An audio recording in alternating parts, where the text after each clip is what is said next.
दूसरा कुरिन्थियों बाब 4। बस जब हम पर ऐसा रहम हुआ कि हमें ये खिदमत मिली तो हम हिम्मत नहीं हारते, बल्कि हमने शर्म की पोशीदा बातों को तर्क कर दिया और मकारी की चाल नहीं चलते, ना खुदा के कलाम में आमेज़िश करते हैं,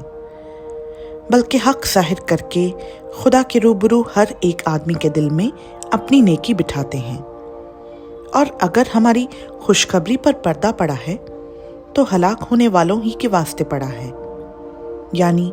उन बेईमानों के वास्ते जिनकी अक्लों को इस जहान के खुदा ने अंधा कर दिया है, ताकि मसीह जो खुदा की सूरत है उसके जलाल की खुशखबरी की रोशनी उन पर ना पड़े। क्योंकि हम अपनी नहीं बल्कि मसीह यीशु की मुनादी करते हैं कि वो खुदावंद है, और अपने हक में ये कहते हैं कि यीशु की खातिर तुम्हारे गुलाम हैं, इसलिए कि खुदा ही है जिसने फरमाया कि तारीकी में से नूर चमके, और वही हमारे दिलों में चमका, ताकि खुदा के जलाल की पहचान का नूर यीशु मसीह के चेहरे से जलवागर हो। लेकिन हमारे पास ये खजाना मिट्टी के बर्तनों में रखा है,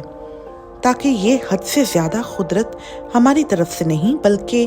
खुदा की तरफ से मालूम हो। हम हर तरफ से मुसीबत तो उठाते हैं लेकिन लाचार नहीं होते, हैरान तो होते हैं मगर नाउमीद नहीं होते, सताए तो जाते हैं मगर अकेले नहीं छोड़े जाते, गिराए तो जाते हैं लेकिन हलाक नहीं होते। हम हर वक्त अपने बदन में यीशु की मौत लिए फिरते हैं, ताकि यीशु की ज़िंदगी भी हमारे बदन में ज़ाहिर हो, क्योंकि हम जीते जी यीशु की खातिर हमेशा मौत के हवाला किए जाते हैं, ताकि यीशु की ज़िंदगी भी हमारे फ़ानी जिस्म में ज़ाहिर हो। बस मौत तो हम में असर करती है और ज़िंदगी तुम में, और चूँकि हम में वही ईमान की रूह है जिसकी बाबत लिखा है कि मैं ईमान लाया और इसीलिए बोला, बस हम भी ईमान लाए और इसीलिए बोलते हैं, क्योंकि हम जानते हैं कि जिसने खुदावंद यीशु को जिलाया वो हमको भी यीशु के साथ शामिल जानकर जिलाएगा और तुम्हारे साथ अपने सामने हाजिर करेगा, इसलिए कि सब चीज़ें तुम्हारे वास्ते हैं, ताकि बहुत से लोगों के सबब से फजल ज़्यादा होकर खुदा के जलाल के लिए शुक्रगुजारी भी बढ़ाए। इसलिए हम हिम्मत नहीं हारते, बल्कि गो हमारी ज़ाहिरी इंसानियत ज़ायल होती जाती है,